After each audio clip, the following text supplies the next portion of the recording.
हम सब लोगों के लिए हर्ष, गौरव और सौभाग्य का विषय है कि एनडीए के हमारे नेता के रूप में माननीय नरेंद्र मोदी जी से हम निवेदन करेंगे कि वो हम सब लोगों को भारत के उज्जवल भविष्य के लिए संबोधन प्रदान करें। हम सब लोग करतल ध्वनि से माननीय प्रधानमंत्री जी का अभिनंदन और स्वागत करते हैं।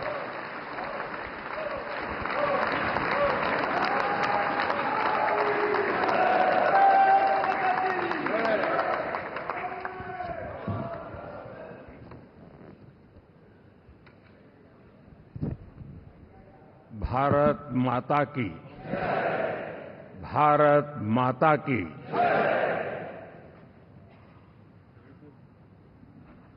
मैं सबसे पहले तो इस सभागृह में उपस्थित एनडीए घटक दलों के सभी नेतागण, नवनिर्वाचित सभी सांसदगण और हमारे राज्यसभा के भी सांसदगण, आप सबका हृदय से बहुत बहुत आभार व्यक्त करता हूं।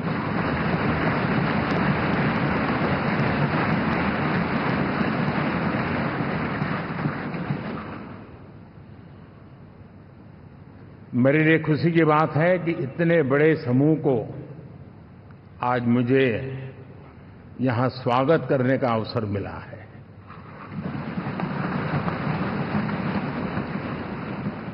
जो साथी विजयी होकर के आए हैं वे सभी अभिनंदन के अधिकारी हैं, लेकिन जिन लाखों कार्यकर्ताओं ने दिन रात परिश्रम किया है, न उन्होंने दिन देखा न रात देखी, और इतनी भयंकर गर्मी में हर दल के कार्यकर्ता ने जो पुरुषार्थ किया है, परिश्रम किया है, मैं आज संविधान सदन के इस सेंट्रल हॉल से सर झुका करके उनको प्रणाम करता हूं।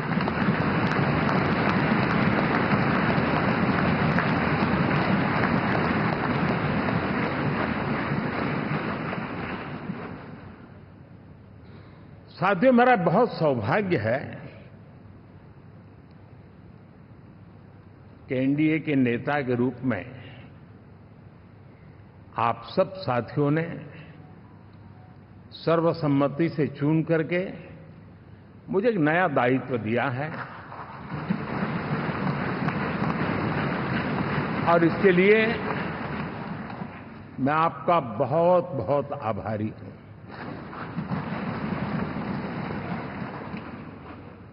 व्यक्तिगत जीवन में एक मैं जवाबदारी का एहसास करता हूं। जब 2019 में इस सदन में मैं बोल रहा था, आप सबने मुझे नेता के रूप में चुना था, और तब मैंने एक बात पर बल दिया था, विश्वास। आज जब आप मुझे फिर से एक बार ये दायित्व देते हैं, इसका मतलब है कि हम दोनों के बीच, हम आपस में विश्वास का सेतु इतना मजबूत है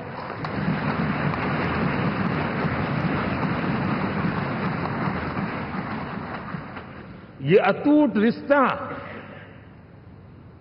विश्वास की मजबूत धरातल पर है, और ये सबसे बड़ी पूंजी होता है। और इसलिए ये पल मेरे लिए भावुक करने वाले भी हैं, और आप सबके प्रति जितना धन्यवाद करूं उतना कम है।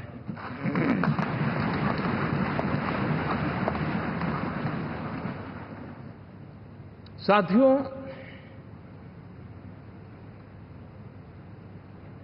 बहुत कम लोग इन बातों की चर्चा करते हैं, शायद उनको सूट नहीं करता होगा,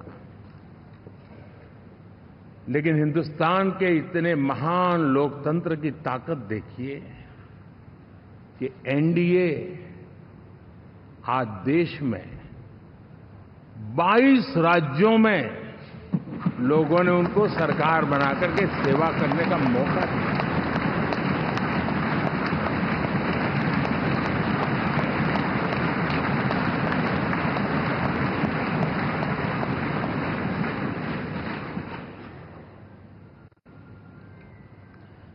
हमारा ये अलायंस सच्चे अर्थ में भारत की असली जो स्पिरिट है, जो भारत का आत्मा है, भारत की जड़ों में जो रचा बसा है, उसका एक अर्थ में प्रतिबिंब है।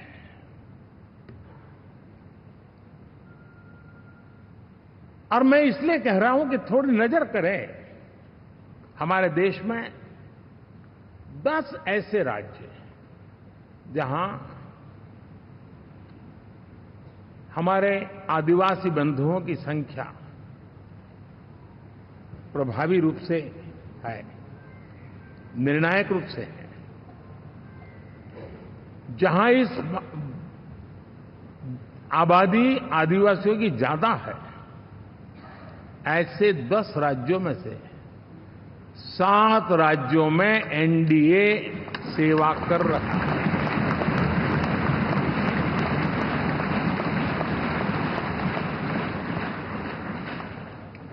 साथियों, हम सर्वपंथ संभाव के हमारे संविधान को समर्पित है और देश में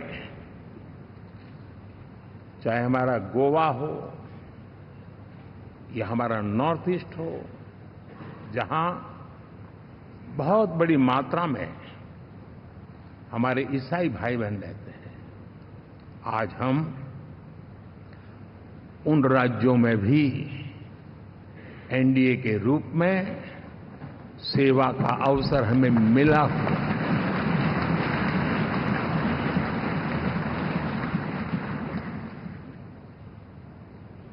साथियों, प्री पोल अलायंस हिंदुस्तान के राजनीतिक इतिहास में और हिंदुस्तान की राजनीति में गठबंधन के इतिहास में प्री पोल अलायंस इतना सफल कभी भी नहीं हुआ है जितना कि एनडीए हुआ।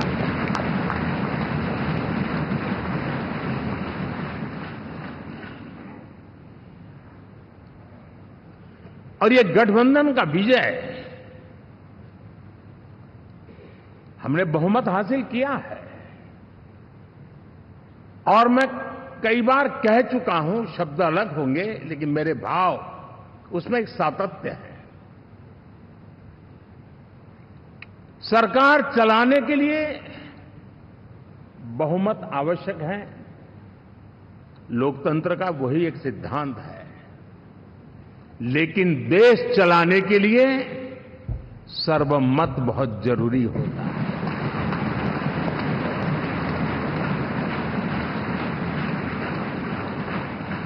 और मैं आज देशवासियों को यहां से विश्वास दिलाना चाहता हूं कि आपने जिस प्रकार से हमें बहुमत देकर के सरकार चलाने का सौभाग्य दिया है, ये हम सबका दायित्व है कि हम सर्वमत का निरंतर प्रयास करेंगे और देश को आगे ले जाने के लिए हम कोई कोर कसर नहीं छोड़ेंगे।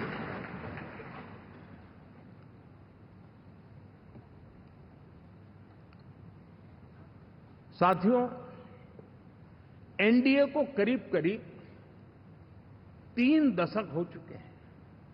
यानी आजादी के 75 साल में 3 दशक एनडीए, ये सामान्य घटना नहीं है जी।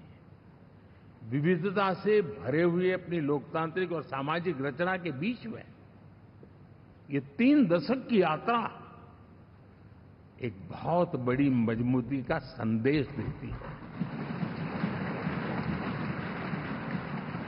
और मैं आज बड़े गर्व के साथ कहता हूं कि किसी एक समय वो था कि संगठन के कार्यकर्ता के रूप में इस अलायंस का हिस्सा था, व्यवस्थाओं से जुड़ा रहता था और आज सदन में बैठ करके आपके साथ काम करते करते मेरा भी नाता इससे 30 साल का रहा है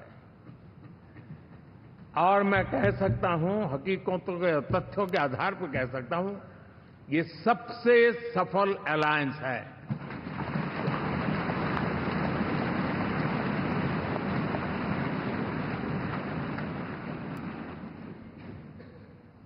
हम गर्व से कह सकते हैं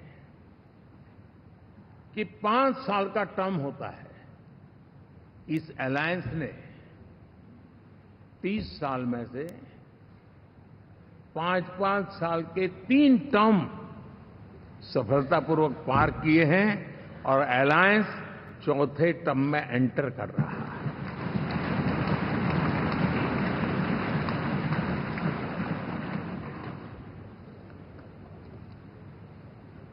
साथियों, इस बात को जो राजनीति के विशेषज्ञ हैं, अगर मुक्त मन से, मुक्त मन शब्द बहुत महत्व का है, वे सोचेंगे तो पाएंगे कि एनडीए ये सत्ता प्राप्त करने का या सरकार चलाने का कुछ दलों का जमावड़ा नहीं है। ये राष्ट्र प्रथम की मूल भावना से नेशन फर्स्ट के प्रति कमिटेड वैसा ये समूह है। और 30 साल का लंबा कालखंड शुरू में शायद असेंबल हुआ होगा, लेकिन आज मैं कह सकता हूं कि भारत के राजनीतिक व्यवस्था में एक ऑर्गेनिक अलायंस है।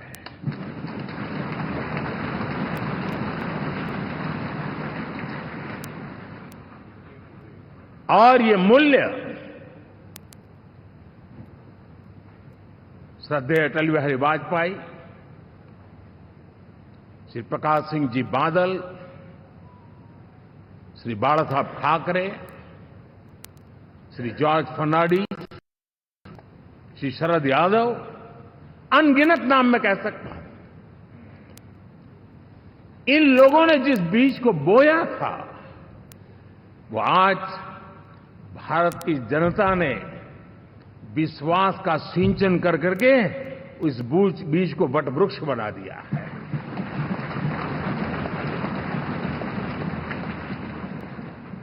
और हम सबके पास ऐसे महान नेताओं की विरासत है और हमें इसका गर्व है। बीते 10 वर्षों में हमने एनडीए की उसी विरासत, उसी मूल्यों को लेकर के निरंतर आगे बढ़ने का और देश को आगे बढ़ाने का प्रयास किया। जब मन से राजनीति के विश्लेषक अगर विश्लेषण करेंगे तो देखेंगे कि एनडीए का जो लोग दिखते हैं ना, उसमें एक कॉमन चीज नजर आती है और वो है गुड गवर्नेंस। इन सबने अपने अपने समय में, अपने अपने कार्यकाल में जब जब जहां सेवा करने का मौका मिला है, गुड इस देश को दिया है। और इस प्रकार से एनडीए एक प्रकार से, एनडीए कहते ही गुड गवर्नेंस ये अपने आप पर्यायवाची बन जाता है। साथियों,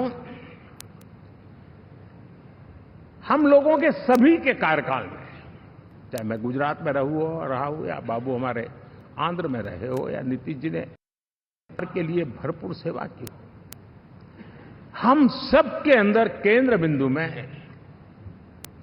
गरीब का कल्याण केंद्रस्थ रहा है।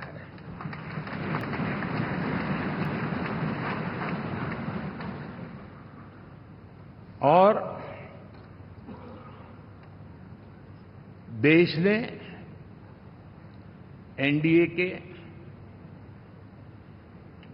गरीब कल्याण के, गुड गवर्नेंस के 10 साल को देखा है। इतना नहीं, मैं कह सकता हूं देश ने इसे जिया है।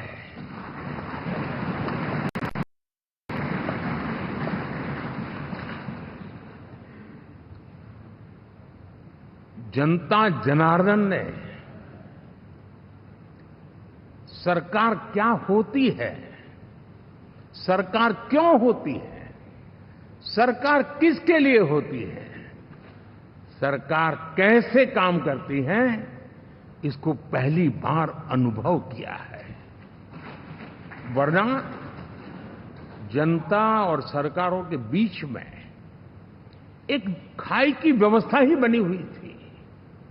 हमने उसको पाठ दिया है। हमने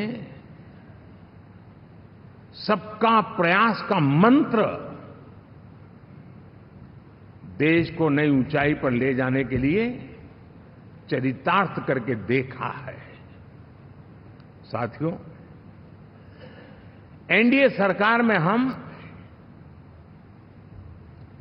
अगले 10 साल में,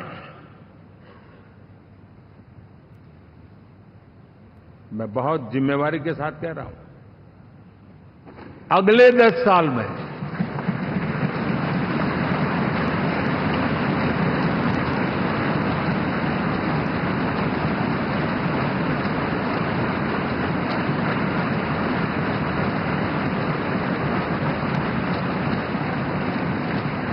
गुड गवर्नेंस, विकास, नागरिकों के जीवन में क्वालिटी ऑफ लाइफ, और मेरा व्यक्तिगत रूप से एक बहुत बड़ा ड्रीम है, मैं लोकतंत्र की समृद्धि को जब सोचता हूं तो मैं चाहता हूं कि सामान्य मानवीय के जीवन में से, और खास करके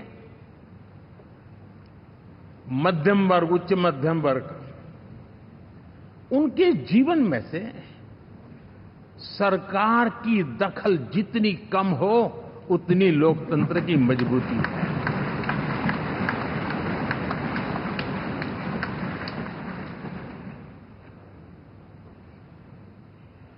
और आज के टेक्नोलॉजी के युग में बहुत आसानी से हम, वरना एक दिन में 10 काम हो तो 10 अलग अलग वो सारी चीजें मांगेंगे। हम बदलाव चाहते हैं। गुड गवर्नेंस का ये भी एक महत्वपूर्ण पहलू है। लेकिन हम विकास का नया अध्याय लिखेंगे, गुड गवर्नेंस का नया अध्याय लिखेंगे, जनता जनार्दन की भागीदारी का नया अध्याय लिखेंगे, और सब मिलकर के विकसित भारत के सपने को साकार करके रहेंगे।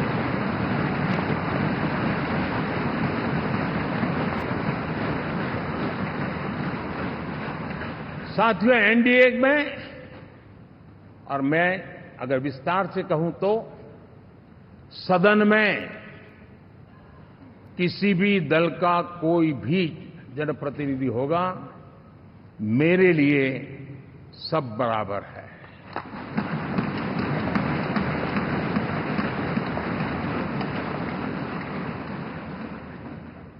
जब मैं सबका प्रयास की बात करता हूं तो मैं सदन में भी, चाहे वो लोकसभा हो या राज्यसभा हो, हमारे लिए सब बराबर है। और यही एक भाव है जिसके कारण 30 साल से एनडीए अलायंस मजबूती के साथ आगे बढ़ा है। अपना पराया कुछ नहीं है। सबको गले लगाने में हमें कभी कोई कमी नहीं रखी है। उसी का परिणाम है कि जनता का विश्वास भी जीत पाते हैं। साथियों, हमने 2024 में जिस टीम भावना से काम किया है और ग्रास रूट लेवल पे किया है, सिर्फ फोटो ऑप करना, नेता मिलकर के हाथ हिलाएं और फिर तुम्हारे रास्ते में मेरे रास्ते, ऐसा नहीं। ग्रास रूट लेवल तक सबने मिल करके ये जो काम किया है और उसी ने हमें ऑर्गेनिक अलायंस का सामर्थ्य दिया है।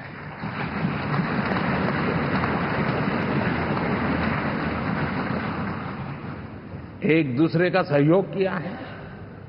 हर किसी ने यही सोचा, जहां कम वहां हम। अगर कोई कमी है तो मैं आऊंगा, मैं मेहनत करूंगा, लेकिन तुम्हें कमी नहीं रहने दूंगा। जहां कम वहां हम, ये हर कार्यकर्ता ने जी करके दिखाया है और तभी तो जीत आती है। साथियों, कभी कभी मैं कह सकता हूं कि हमारा 10 साल का अनुभव है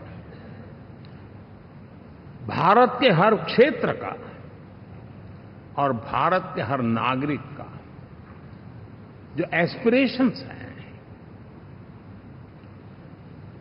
रीजनल एस्पिरेशंस हैं, वे और नेशनल एस्पिरेशंस, इसका एक अटूट नाता होना चाहिए। इसके बीच में हवा तक गुजर न सके, इतना जुड़ाव होना चाहिए, तब देश आगे बढ़ता है।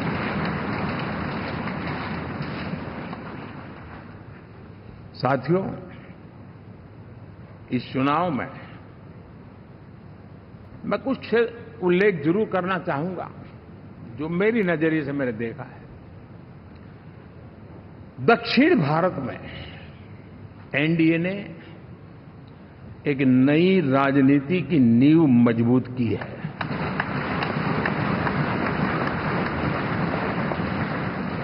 अब देखिए, कर्नाटका एंड तेलंगाना, अब ये भी तो इनकी सरकारें बनी थी, लेकिन पल भर में ही लोगों का विश्वास टूट गया, भ्रम से लोग बाहर आ गए और एनडीए को गले लगा दिया। कर्नाटक और तेलंगाना में दोनों जगह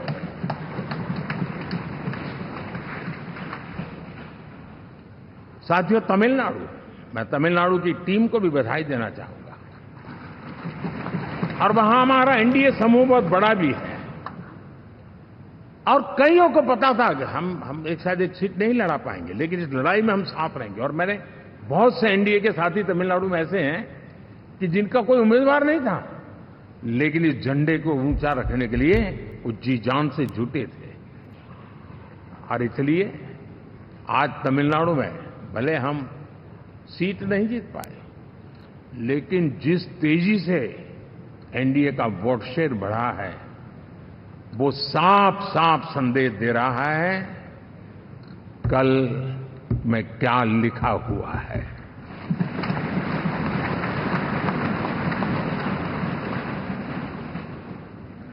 साथियों, पुडुचेरी हो, केरला, हमारे सैकड़ों कार्यकर्ताओं के बलिदान हुए हैं। यूडीएफ हो या एलडीएफ हो, शायद हिंदुस्तान के राजनीतिक जीवन में इतना जुल्म एक विचारधारा को लेकर के जीने वाले लोगों पर हुआ होगा तो सिर्फ मैं कह सकता हूं केरल में हुआ है। जम्मू कश्मीर से भी ज्यादा हुआ है। उसके बावजूद भी सामने कहीं विजय नजर नहीं आता था। उन्होंने परिश्रम की पराकाष्ठा में कभी पीछे नहीं रहे, पीढ़ियां खपा दी और आज पहली बार संसद में केरल से हमारा प्रतिनिधि बन के आया।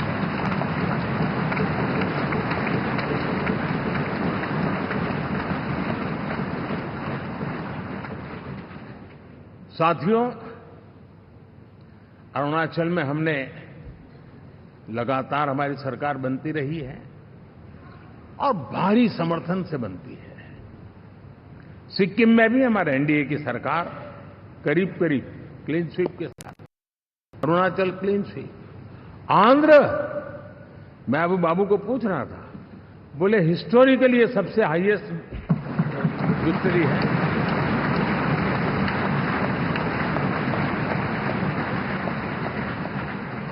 और ये जो यहां दिखता है ना पवन, ये पवन नहीं, आंधी है।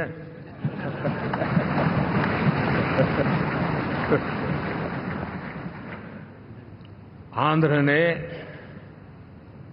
इतना बड़ा हमारे प्रति जनमत दिया है। हिंदुस्तान के लिए एक सामान्य मानवीय की विकास की जो जिजीविषा है, उसका प्रतिबिंब है। और महाप्रभु जगन्नाथ,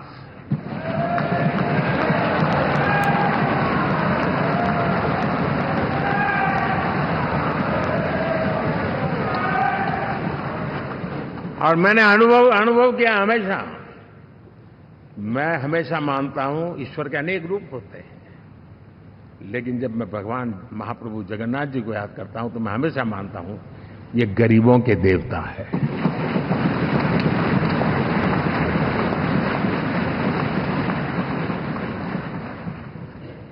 और वहां जो क्रांति रूप परिणाम आया है, मैं इसे एक रिवॉल्यूशन देख रहा हूं। और मैं इसके साथ कह सकता हूं कि विकसित भारत का हमारा जो सपना है, आने वाले 25 वर्ष, पहले मैंने 10 साल कहा था, यहां मैं 25 साल कह रहा हूं,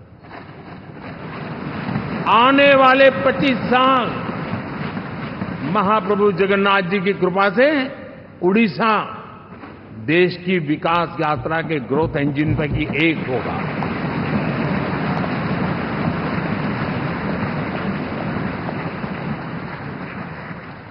साथियों, हम लोग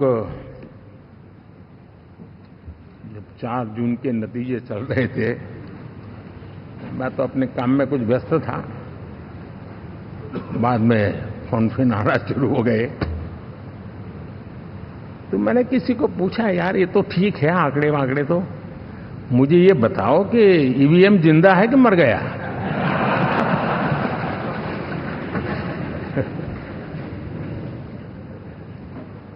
क्योंकि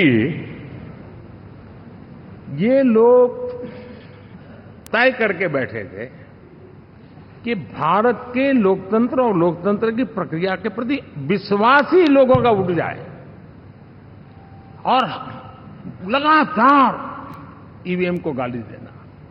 और मुझे तो लगता था कि शायद इस बार वो ईवीएम की अर्थी का जुलूस निकालेंगे, लेकिन 4 जून शाम आते आते उनको ताले लग गए, ईवीएम ने उनको चुप कर दिया। ये ताकत है भारत के लोकतंत्र की, ये ताकत है भारत की निष्पक्षता की, ये भारत की ताकत है भारत के चुनावी तंत्र की, चुनाव आयोग की। और मैं मानता हूं कि ये, आशा करता हूं कि 5 साल तो अब ईवीएम शायद मुझे नहीं सुनाई देगा, लेकिन जब 29 में हम जाएंगे तो फिर से शायद ईवीएम को लेकर के नाचने की शुरुआत करेंगे, क्योंकि इनके सुधरने की संभावना बहुत कम है। आप देखिए, चुनाव के समय मैंने पहली बार देखा, शायद हर तीसरे दिन इलेक्शन कमीशन के काम में रुकावट आए, इसके लिए सुप्रीम कोर्ट के दरवाजे खटखटाए गए, भांति भांति की एप्लीकेशन, और एक ही टोली थी। और लोकतंत्र के प्रति जिनका भरोभार अविश्वास है, ऐसे लोग सुप्रीम कोर्ट का उपयोग करते हुए कैसे रुकावट डाले, इसका निरंतर प्रयास करते रहे। और चुनाव आयोग की ताकत का एक बड़ा हिस्सा अदालतों में, इस पीक अवर्स में, चुनाव के पीक अवर्स में, यानी कितनी निराशा लेकर के ये लोग मैदान में आए थे कि उन्होंने पूरा हमला उसी इंस्टीट्यूट पे लगा दो ताकि चुनाव के कोई भी परिणाम आए हम दुनिया के सामने भारत को भी बदनाम कर लें। ये षड्यंत्र का हिस्सा था दोस्तों, और कभी भी देश उनको माफ नहीं करेगा। साथियों, इंडी गठबंधन वाले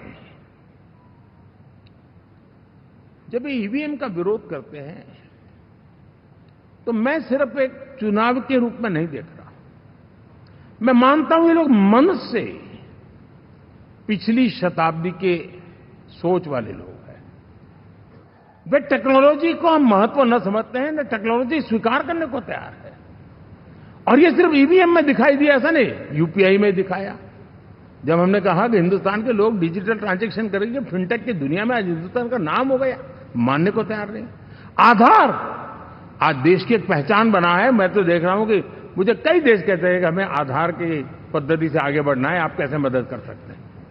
उस आधार को रोकने के लिए सुप्रीम कोर्ट में बार बार जाकर के परेशानियां पैदा की। यानी मूलतः ये प्रगति के विरोधी, आधुनिकता के विरोधी, टेक्नोलॉजी के विरोधी इंडी अलायंस हमने देखा है। साथियों, इस देश के लिए ये भी चिंता का विषय है कि विश्व में भारत के लोकतंत्र की ताकत को कम आंकने का प्रयास, और कितना एक्सट्रीम है। मैं दुनिया में ढोल पीट रहा हूं कि हम मदर ऑफ डेमोक्रेसी है, और ये दुनिया में जाकर के बता रहे नहीं हमारे देश में तो डेमोक्रेसी ऐसा कुछ नहीं कि वो मोदी बैठ गया है, वो एक चाय बेचने वाला यहां पहुंच कैसे गया, कुछ तो गड़बड़ की होगी। ये जो इनकी मनस्थिति है जी, भारत के नागरिकों को चुनाव प्रक्रिया के प्रति अविश्वास पैदा करने का जो उनका षड्यंत्र है, मैं मानता हूं कि अब दुनिया भी भारत के लोकतंत्र की विविधता, विशालता, व्यापकता, गहनता, इन सबको भी जानने समझने के लिए आकर्षित होगी। ऐसे ही इस चुनाव के नतीजे में देख रहा हूं। साथियों, जब 1 तारीख को मतदान पूरा हुआ और 4 तारीख को काउंटिंग, इस बीच की चीजों को आप देखिए। योजनाबद्ध तरीके से देश को हिंसा की आग में झोंकने का बयान दिए जाते थे। यहां इकट्ठे होना, यहां पहुंचना, यहां करना। कुछ लोग इस चीज को गंभीर नहीं लेते हैं, लेकिन ये बहुत गंभीर है। आप भारत के लोकतंत्र को, पहले उसकी व्यवस्था को अनादर करते हो, अब परिणाम आने से पहले एक ऐसा माहौल बना दो कि बस आग लगा देंगे। हर प्रकार से उन शब्दों का अर्थ यही निकलता है कि उन्होंने देश को उस दिशा में ले जाने का प्रयास किया था। लगातार देश को गुमराह करने का प्रयास किया गया, देश के लोगों को बांटने का प्रयास किया। अरे, चुनाव एक ऐसा लोकोत्सव होता है कि ज्यादा से ज्यादा लोगों को हम जोड़े, तोड़ने के लिए नहीं होता है। लेकिन हर प्रकार से कोशिश यही की गई। साथियों, मैं मानता हूं कि 2024 के लोकसभा के चुनाव के जो नतीजे हैं, हर पैरामीटर से देखेंगे, दुनिया ये मानती है और मानेगी कि ये एनडीए का महाविजय है।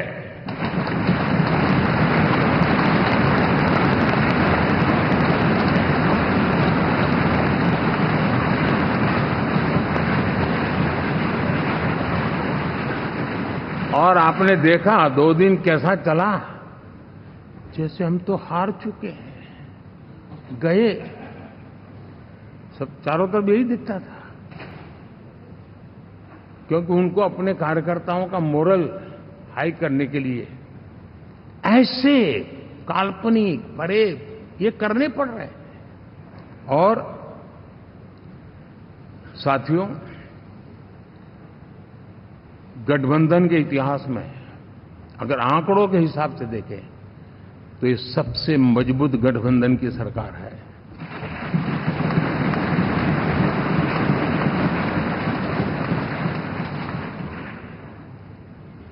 लेकिन कोशिश ये की गई कि इस विजय को स्वीकार न करना, उसको पराजय के छाया में डुबो के रखना, लेकिन उसकी ऐसी चीजों की बाल मृत्यु हो जाती है और हो भी गई। लेकिन देशवासी जानते हैं कि न हम हारे थे न हम हारे हैं।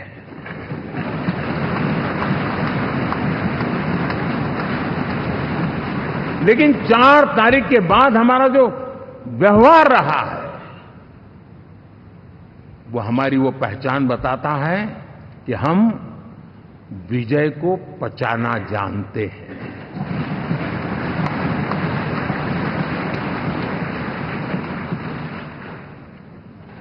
हमारे संस्कार ऐसे हैं कि विजय की गोद में उन्माद पैदा नहीं होता है और न ही पराजित लोगों के प्रति उपहास करने के हमारे संस्कार हैं। हम विजय को भी पचाते हैं और पराजित का भी उपहास करने की विकृति हम नहीं पालते। ये हमारे संस्कार हैं।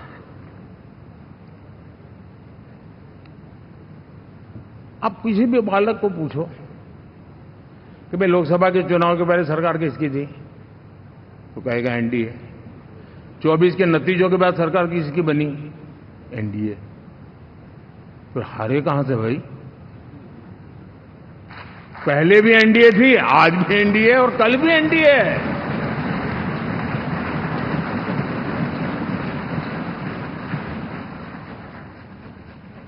आप सोचिए 10 साल बाद भी कांग्रेस 100 के आंकड़े को नहीं छू पाई।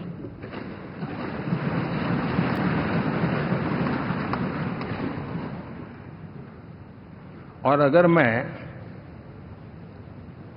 14, 19 और 24 3 चुनावों को जोड़ करके कहूं, कांग्रेस के 3 चुनाव जोड़ूं, तो इन 3 चुनावों में जितनी सीटें मिली है उससे ज्यादा हमें इस चुनाव में मिली है।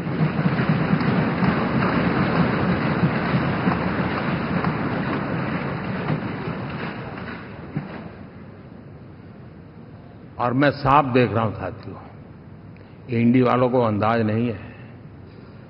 वे धीरे धीरे पहले तो डूब रहे थे, अब तेज गति से ये गर्त में जाने वाले हैं।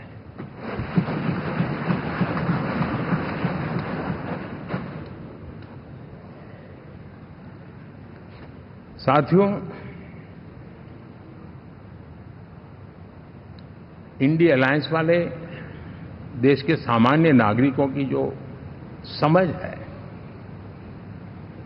आज भी वो उसके सामर्थ्य को समझ नहीं पाए हैं या समझना चाहते नहीं है। भारत के सामान्य व्यक्ति की भी एक समझ है और जो जमीन से जुड़ा रहता है ना, वो समझ को छूता है, समझता है, पहचानता है, वो वहां नहीं है। साथियों, इन लोगों का जो व्यवहार रहा है 4 तारीख के बाद, मैं आशा करता था कि वे लोकतंत्र का सम्मान करेंगे, लेकिन उनके व्यवहार से लगता है कि शायद उनमें ये संस्कार आए, इसके लिए हमें और इंतजार करना पड़ेगा। और तो मैं ज्यादा कुछ कह नहीं सकता।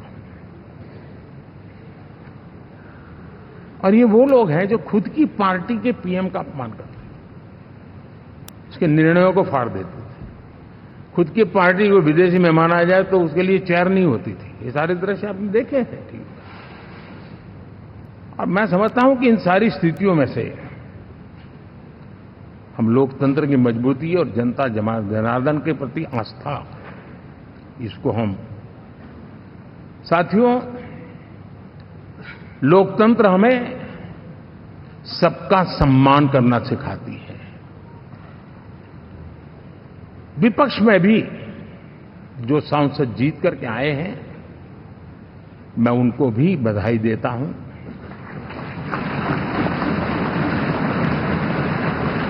और मैं पिछले 10 वर्ष में एक चीज मिस कर रहा था कि debate, participation, quality of debate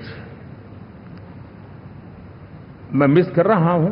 लेकिन मैं आशा करता हूं कि अब इस नया जो सदन बना है वो कमी मुझे खलेगी नहीं। शायद हमारे साथी भी राष्ट्रहित की नीयत के साथ सदन में आएंगे और भले वो विपक्ष में बैठे होंगे लेकिन राष्ट्र के विपक्ष में नहीं है, हमारे विपक्ष में है। राष्ट्र में तो हम सब एक ही दिशा में हैं।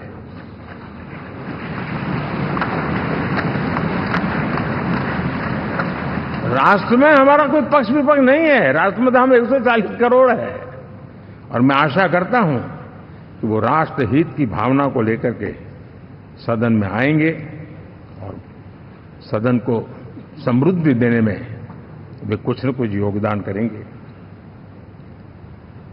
साथियों, 24 का जनादेश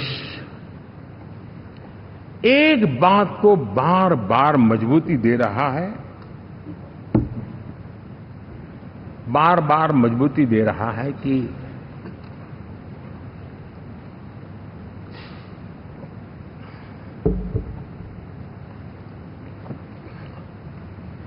देश को आज के वातावरण में सिर्फ और सिर्फ एनडीए पर ही भरोसा है।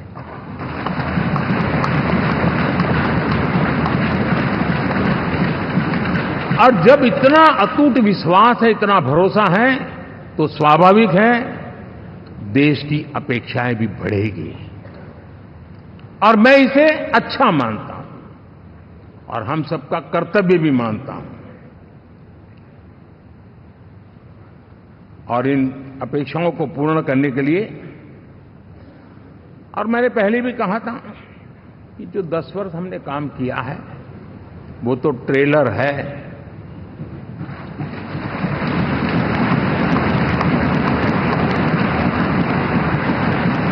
और वो मेरा चुनावी वाक्य नहीं था, ये मेरा कमिटमेंट है।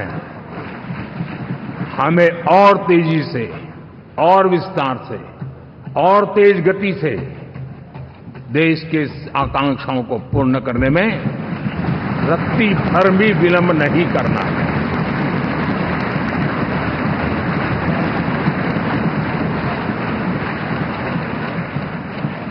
जनता जनार्दन चाहती है हम पहले से ज्यादा डिलीवर करें। जनता चाहती है कि हम खुद ही हमारे पुराने रिकॉर्ड तोड़े। और मैं साथियों एक तरफ एनडीए रखूं, दूसरी तरफ भारत के लोगों के सपने और संकल्पों को रखूं, तो मैं कहूंगा NDA, new India, develop India, aspirational India.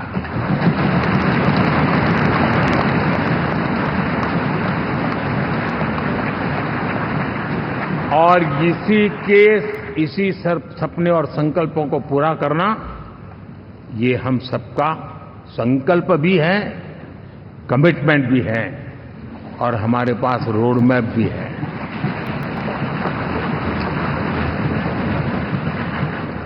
साथियों, एनडीए ने हमेशा करप्शन फ्री, रिफॉर्म ओरिएंटेड, स्थिर सरकार देश को दी है। जब जब हमें अवसर मिला हम लोगों ने काम किया है।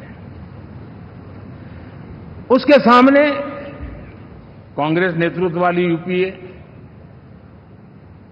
अब उन्होंने पुरानी अपनी छवि सुधारने के लिए नाम बदल दिया, लेकिन पहचान घोटालों की है। आए दिन घोटाले, यही पहचान रही है। और नाम बदलने के बावजूद भी देश उनके घोटालों को नहीं भुला है, उनको नकारा है।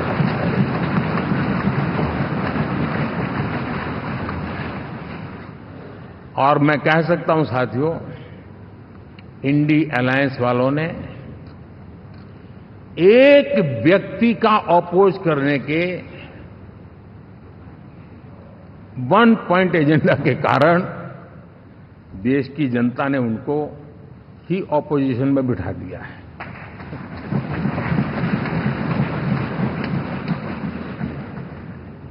एनडीए विकसित भारत इस संकल्प को लेकर के चुनाव में गया था, देश के लिए सकारात्मक सोच को लेकर के गया था, देश की युवा शक्ति के सामर्थ्य को समझ करके नए अवसरों को लेकर के देश को आगे बढ़ने की बात लेकर के गया था। जबकि हमारे सामने जो लोग थे वो भ्रम फैलाना, झूठ फैलाना, यही गुमराह करने वाले काम यही करते रहे थे। अब एनडीए और उनका देखें, इवन नामांकन में जाएंगे तो भी आपको देखेगा उनका चुनाव प्रचार, उनका नामांकन, हम लोगों का एक एक दृश्य देख लीजिए और उनका एक एक दृश्य देखिए, कितना बड़ा अंतर है। हर चीज में उनका कैरेक्टर दिखाई देता है। और क्या रहा, फोटो ऑप के लिए तो उन्होंने अलायंस घोषित कर दिया है, लेकिन कितने ही राज्यों में वो आपस में लड़ते रहे हैं, चुनावी जंग में एक दूसरे की पीठ में छुरा भोंकते रहे हैं।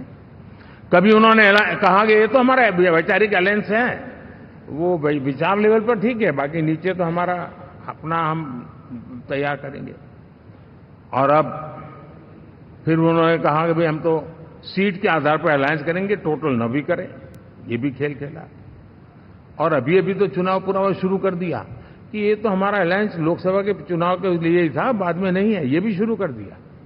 यानी मैंने बहुत पहले कहा था कि आप देख लेना 4 जून के बाद बिखराव शुरू हो जाएगा, और वो शुरू हो चुका है। इसका मतलब ये हुआ कि वो सिर्फ और सिर्फ सत्ता सुख के लिए एक दूसरे का साथ देने की कोशिश करते थे, लेकिन उनमें उनका अगर स्वार्थ निश्चित होता तो साथ देना, वरना नहीं देना, ये कैरेक्टर था। साथियों, ये लोग कितने ही बड़े झूठे बोलते रहे हैं।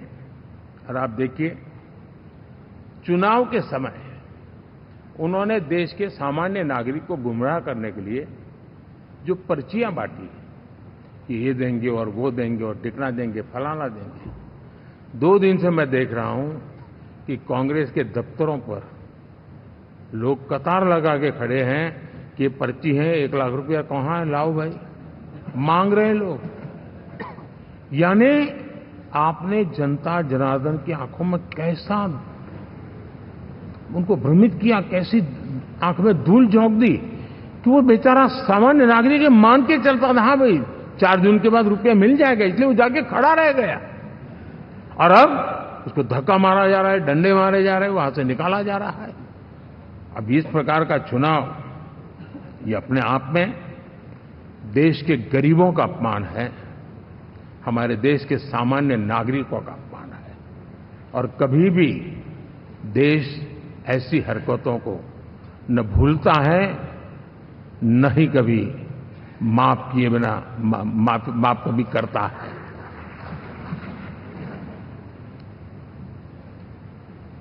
साथियों, हमारे लिए संतोष की बात है कि हम एक कमिटमेंट से काम कर रहे हैं। 10 साल में हमने 25 करोड़ गरीबों को गरीबी से बाहर निकाला है।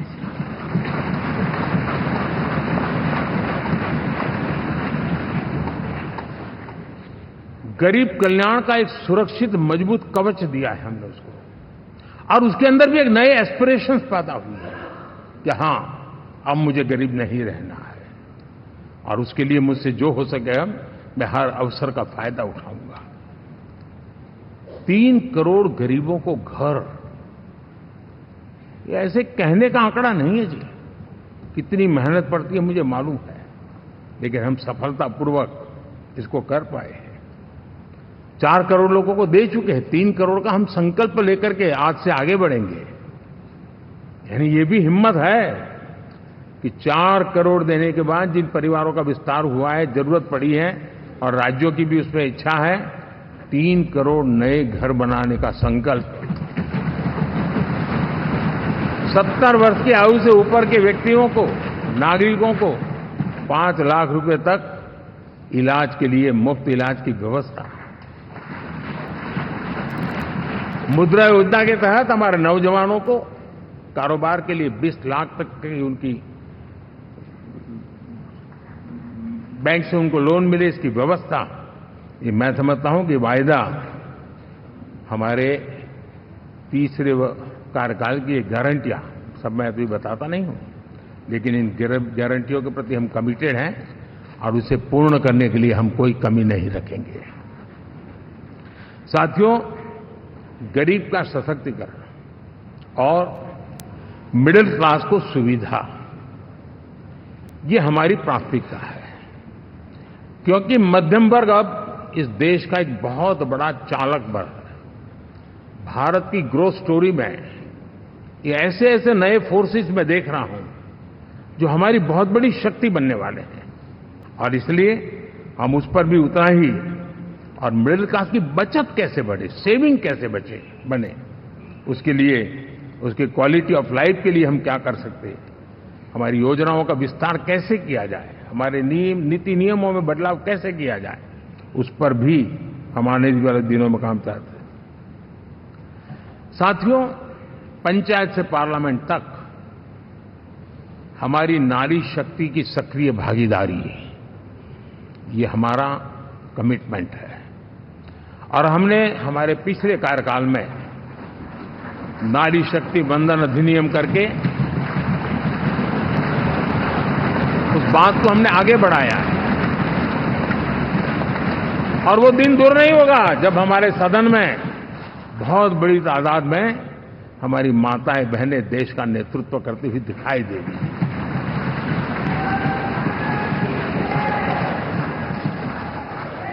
इस पूरे चुनाव में हम सबसे ज्यादा महिला उम्मीदवारों को टिकट देने वाली पार्टी रहे हैं, ये हमारा कमिटमेंट है।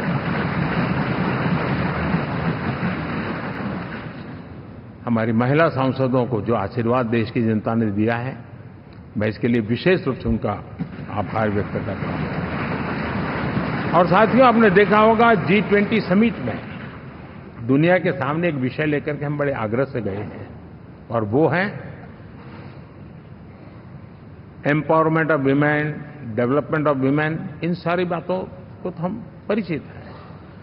हमने एक नया शिफ्ट किया है, और हम G20 समिट से भी इसको आगे बढ़ा रहे हैं, विमेन लेड डेवलपमेंट।